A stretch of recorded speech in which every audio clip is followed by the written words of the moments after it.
Alright guys, so we're going to talk about something that's actually really handy in making sure that you did something correctly, which is going to be testing completion status. So we can display the exit status of the commands using echo $?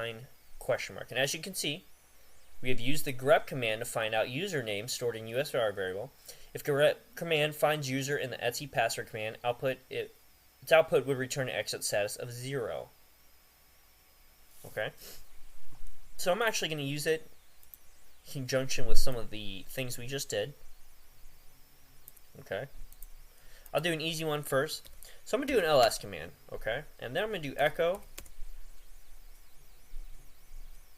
$? And what will we get back? 0. And that's because the ls command was successful. Now I'm going to say, let's cat a file that doesn't exist. I'm just going to type in a bunch of gibberish here. That file doesn't exist. Now let's do the same echo command, echo $? Now we got a 127. Well, what does that mean? I'm actually not sure. I would have to look up the error command list. In this case, it's probably going to be a file not found error. So if we go back to our PowerPoint, you can actually see that the $$ is a special variable in Bash that always holds the return exit code of the last executed command, and you can view it in a terminal by running the echo command as we just did, and the return codes range from 0 to 255. So if the last command you ran was successful, it's 0. Any other number besides 0 means that something went wrong. It was not successful. Okay? Also, something to point out is I can do an ls, that was successful, and then a cat. Oops, need to specify something. Actually, I don't even need to specify something. If I do this now, $?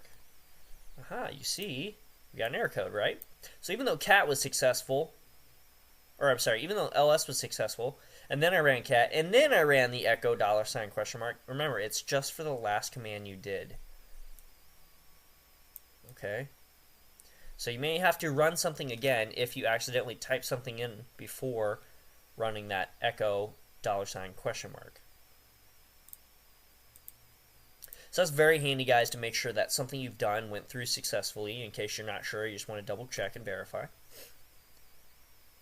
So these variables were actually inherited by Bash from the born shell $, which means current PID. So $! Is the PID of the last program your shell ran in the background.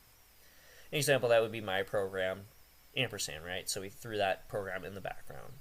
And if we were to run this $! It would give us the PID of that program. Today, Bash is the default user shell on most Linux installations, and although Bash is just one of several well-known Unix shells, its wide distribution with Linux makes it an important tool to know, and the main purpose of a Unix shell is to allow users to interact effectively with the system through the command line. Arguments passed to the script from the command line, such as 0, 1, 2, 3. Okay, so if I throw an argument into a script, the first one's going to be stored in 1, the second one's going to be stored in 2, the third one's going to be stored in 3, which we've seen before. We've done that before, guys.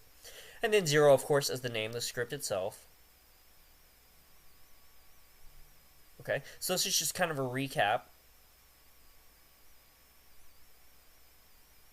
of arguments being put into scripts. And up next, we're going to be looking at the case statement.